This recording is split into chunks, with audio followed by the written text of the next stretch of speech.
Hello, Jacob Cox here, reporting live from Scott Lasman's house. Today we will be discussing the Bloody Kansas, which is where the North and the South fought to see if Kansas would be a slave or a free state. The North won, so Kansas ended up becoming a free state. We will have two presenters today, Scott Lasman and Susan Rother. They will be discussing different viewpoints. Susan is from the South, Scott is from the North. You will be hearing from both of them here shortly. Thank you very much.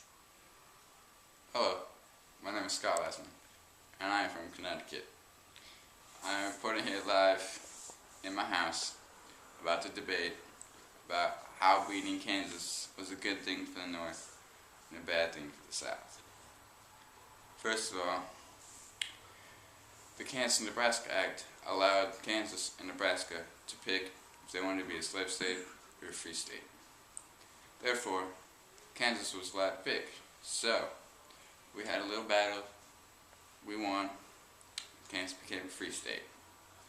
That was definitely a good thing for us, because we have one more state in the Union, and, you know, we could pass things about the South and how the South was bad, and we could outlaw slavery and whatnot.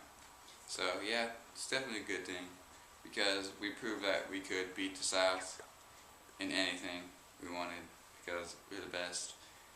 And I think that's about it, but I'm not sure. So, John Brown was a good guy, because he was a northern guy, and he was in Kansas, and he killed a bunch of people from the South, because they had a revolt, and the Southern people tried to kill John Brown's guys. But John Brown killed a bunch of other Southerners, and John Brown took over Lawrence, and he held it, and he kept Kansas as a northern state, and Kansas became a free state. This is Scott Lasman signing off.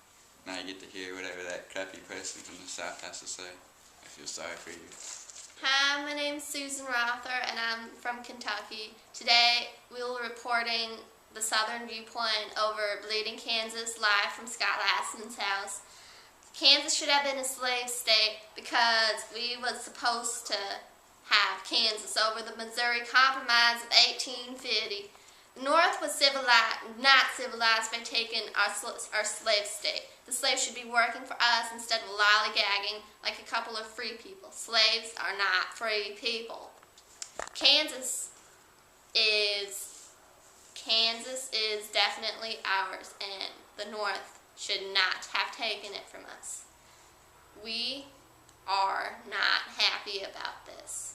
These are my viewpoints on the issue of Bleeding Kansas. Now back to Jake. So in conclusion, we have learned both sides of the Bleeding Kansas issue from Scott Lasman and Susan Rother, and we've learned that the North has taken over Kansas and made it into a free state.